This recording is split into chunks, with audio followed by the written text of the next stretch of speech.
Hello everyone and welcome back again to the 80s Movie Den. For this video, we're going to go back to our 1980s most influential athletes. This athlete for me really stands out. I grew up watching tennis with my dad. My dad was an avid fan of tennis. He was also a very good tennis player himself. He played on clay courts back in Italy. He won some doubles tournaments. So he was very much involved in tennis. It was a close second to his passion, which was soccer.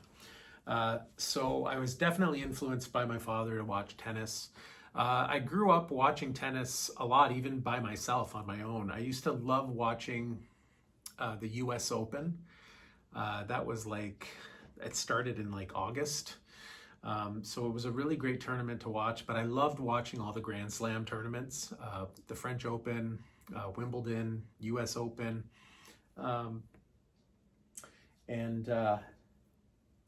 Again, we grew up in a time period where athletes were, larger than life.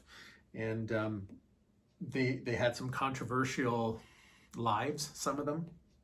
But this particular tennis player stood out to me because of his, let's say, we'll put it in a nice way, we'll call it his outgoing nature. I don't know if any of you have already guessed who I have as my tennis player from the 1980s. He's American. He was very outspoken and opinionated. And, but he was a hell of a player. I mean, he's one of the greatest of all time, to be quite honest. He has one of the highest winning percentages in tennis history for male singles and male doubles as well.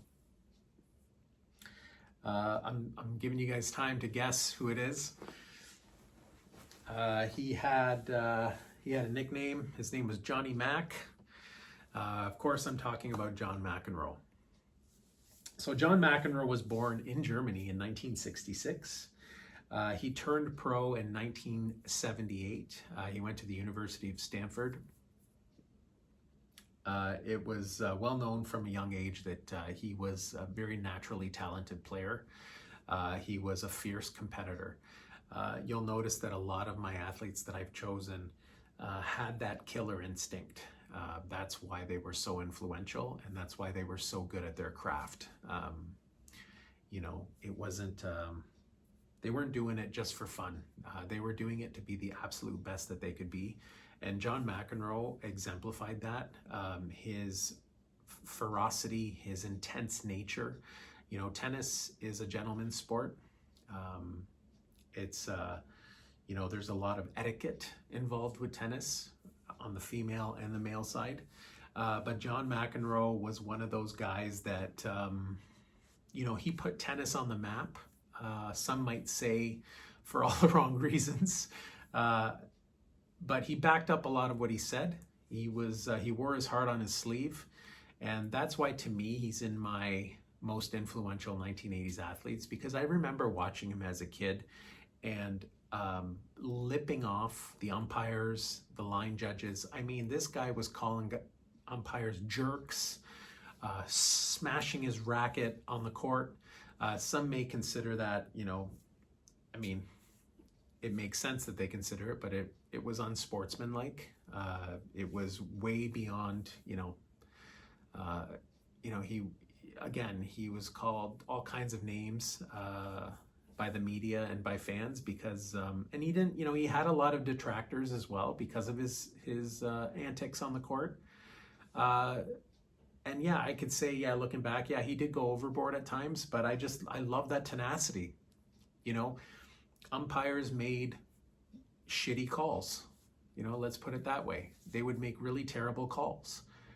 And I grew up playing sports, and I know referees are human, umpires are human, and they make mistakes.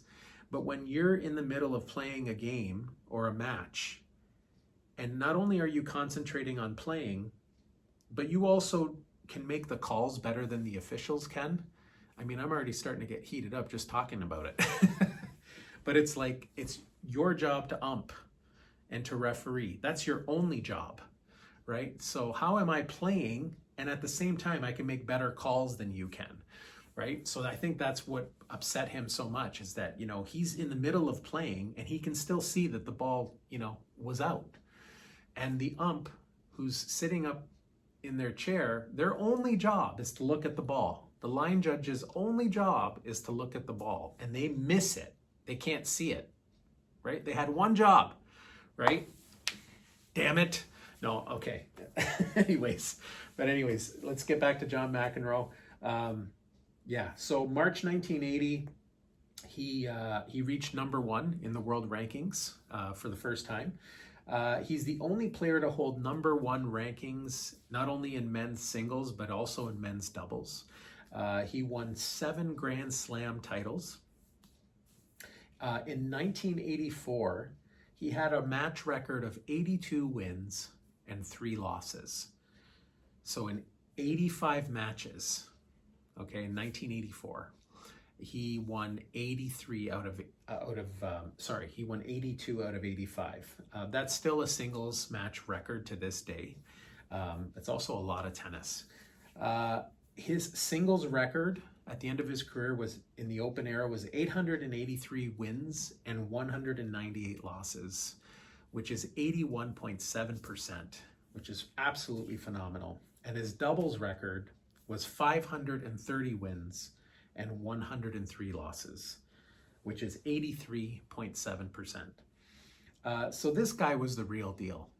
You know, he wasn't just a mouthpiece who threw temper tantrums on the court. He was legit. He's a top tennis player of all time. He had tremendous records. He has, you know, recently, you know, he was in a bit of hot water recently. Well, I don't know how, like recently, maybe a few years ago, he made comments on national television about, you know, people are, you know, I don't want to get too far into it because I have my opinions on it. You know, but the whole, you know, men's and women's sports and all that stuff like that. And, you know, he made it very clear that the men's game and the women's game is a totally different thing. And comparing the two or trying to equalize the two is absolutely ludicrous. And it makes no sense.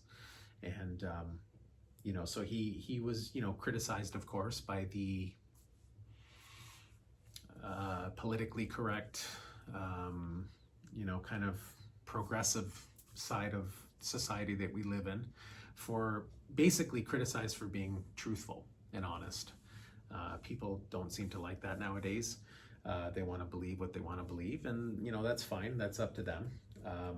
But there's still many of us out there that look at situations from a realistic lens and can't get on board with, you know, such a far-fetched ideology, right? So he was in trouble for saying some of the things that he said. Now, I'm not going to quote him because I don't remember the exact things he was speaking about, but it was basically comparing men's and women's tennis and how there's no reason to compare the two.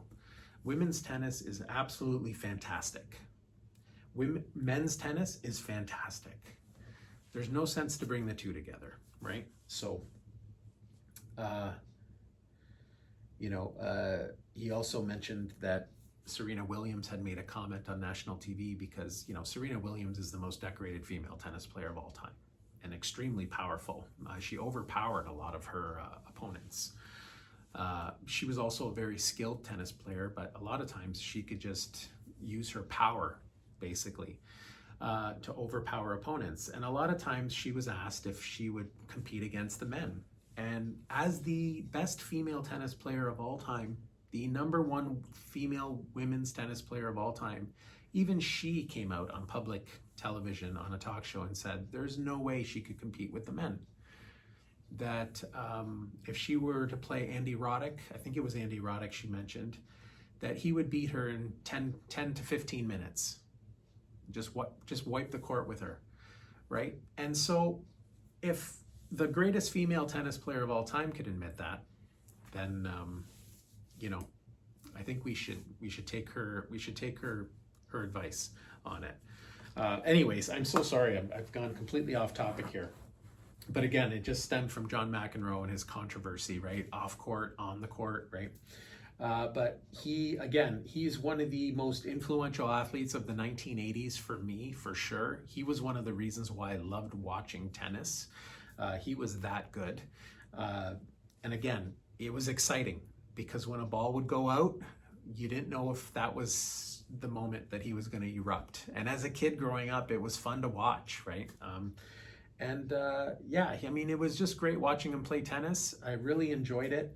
I grew up, again, watching tennis because of my father's influence, and I liked watching tennis. I haven't watched it a lot at all in recent years. I've completely lost touch with, I don't know who, Roger Federer,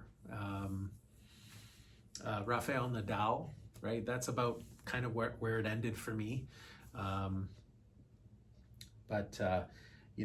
Growing up in that era, Andre Agassi was another one that I was going to put in my, but he kind of came up more in the 90s. But Andre Agassi, Pete Sampras, Jimmy Connors was a great tennis player as well.